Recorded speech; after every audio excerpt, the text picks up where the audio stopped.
Good morning, আমি Shaoli Sunday নতুন আরেকটি ব্লগে তোমাদের সকলকে ওয়েলকাম। আজকাল সানডের ভিডিও। তো আমার স্নান করা পুজো দেওয়া কমপ্লিট, এখন বাজতে যায় একটা। মর্নিং বললাম, সরি, এখন গুড আফটারনুন, যেহেতু মর্নিংগুলোই শুরু করি। তো যাই হোক, এখন যাচ্ছি হচ্ছে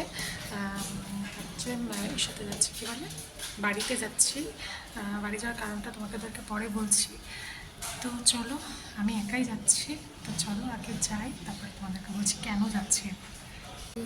মিষ্টি বাবা আসেনি বাড়িতে। দরজাটা বন্ধ করো, দরজাটা বন্ধ করো। হ্যাঁ,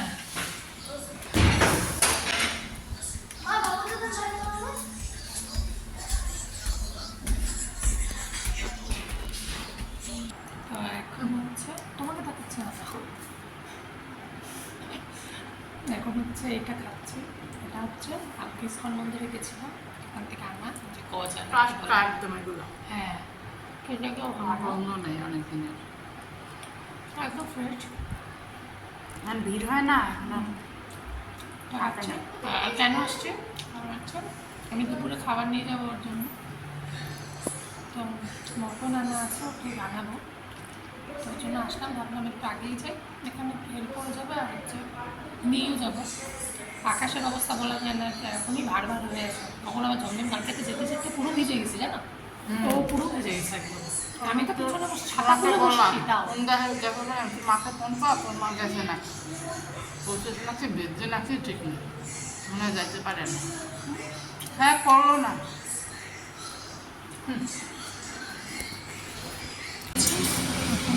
বসালাম মাটনটা, বসাচ্ছি। বাবা,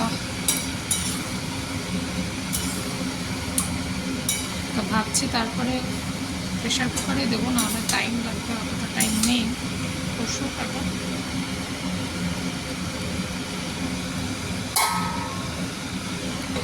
পড়ছে ওই যে তোমার ক্লিপ, ওই যে এখন এরকম হয়ে গেছে কষানো। এখন হচ্ছে এই যে প্রেশার কুকার নামানো হচ্ছে, সাথেই দিব, যেহেতু টাইম নেই। তো গরম জল দিয়ে দেবে একটু, দিব আগে দিয়ে নিই। এইটা দিয়ে দেবো। আমি যখনই আসলাম, এখন 4:08 বাজে, তো এখনও নিচে আছে। ভাত করে রাখতে বলেছিলাম ওকে, চাল ঠাল সব দিয়ে রেখে গেছিলাম। ভাতের মানে যেটাতে ভাত বানাই আর কি, বলেছিলাম শুধু বসিয়ে দাও, তো হয়ে গেলে পরে নামিয়ে দিও। তো হয়ে গেছে কড়া। তো এখন হচ্ছে ও আসলে পরে ওকে খেতে দেবো। তো এখন নিচে রেডি হয়েছি, যাচ্ছি হলো আমার বাড়িতে, কারণ আমার বাবা আজকে বাইরে যাচ্ছে একটু। তো ওই জন্য এখন যাব, যাওয়ার আগে না গেলে ভালো লাগে না। তো যাব, আমার বর নামছে। তো যাই, এখন বৃষ্টি হচ্ছে না, আমি সন্ধ্যা দিয়ে দিয়েছি। কদিন ধরে সন্ধ্যা দেওয়া হচ্ছিল, বৃহস্পতিবার দিন দিয়েছি। কোনো সন্ধ্যাটা দিয়ে নিই, তারপরে যাই।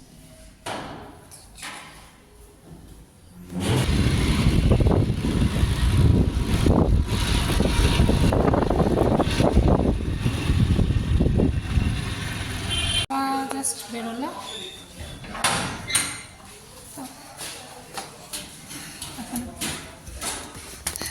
গরমে তো বাবা যেতে নিজেরই টেনশন হয়, এখন যেতে চায় না, আগে প্রচুর গেছে। বাবাকে ছেড়ে দিয়ে আসলাম, অন্ধকার। গিয়ে আবার খেলা নিয়ে আবার এক ঝামেলা বাড়ছে। কেন?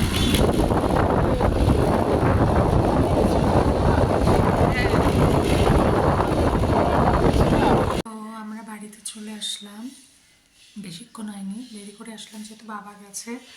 তা আজকে ওখানে থাকতে পারতাম, থাকলাম না, কারণ এখানে দুপুরে মাংস নিয়ে আসলাম। তা আমি একবার রাতের জন্য নিয়ে এসে রেখে দিয়েছি। এবার ওটাকে যদি ফ্রিজে রেখে যেতাম তাহলে, অথবা ওখানেও সেরকম একটা ছিল না যে ওকে দিতে পারতাম, সবাই মিলে খেলে থাকতো।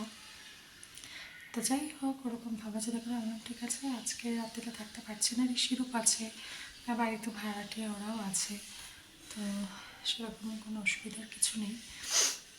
তো কালকে থাকার ইচ্ছা আছে, তো দেখা যাক। তো আমি তো ওখান থেকে একটু একটু খেয়ে আসলাম, আবার দুটো মিষ্টিও খেয়ে নিয়েছি। মানে ভীষণ বাজে, মানে দেখলে পরে মানে খেতে ইচ্ছা করে, কিন্তু আমি চাই না খেতে, কিন্তু খেয়ে ফেলি। অদ্ভুত একটা ব্যাপার হয়, জানি না তোমাদের সাথে ওটা হয় কি না। মানে আমি খাবো না না থাকলে খাই না। কালিম্পংয়ে যখন থাকে না আমি খাই না, সুজি বা ওগুলো দিয়ে খাই বা যাই হোক। এখানে থাকলে প্রচুর মিষ্টি খাওয়া হয়ে যায়, মানে কালিম্পংটা পুরো এখানেই উসুল হয়ে যায়, তো কিছু করারও থাকে না। তো আমি ওখান থেকে একটু ভাত ওখান থেকে খেয়ে আসলাম। তো এখানে এখন ওকে রুটি বানিয়ে দিলাম, মাটন তো ছিলই, তো খাচ্ছে। তো চলো আজকে ভিডিওটা এখানেই শেষ করছি। তো এখন ঘুম পেয়ে গেছে, টায়ারিং। তো কালকে আবার দেখা হবে নতুন আরেকটি ভিডিওতে। তো সবাই ভালো থেকো, সুস্থ থেকো। আর ভিডিও ভালো লাগলে অবশ্যই করে একটা কমেন্ট করতে পারো, কীরকম লাগছে তোমাদের বা কিছু আমাকে জানাতেই পারো কমেন্ট করে। আর লাইক আর সাবস্ক্রাইব তো করতে আরও ভালো হয়, মানে করলে আর কি। তো চলো কালকে আবার দেখা আছে, নাইট।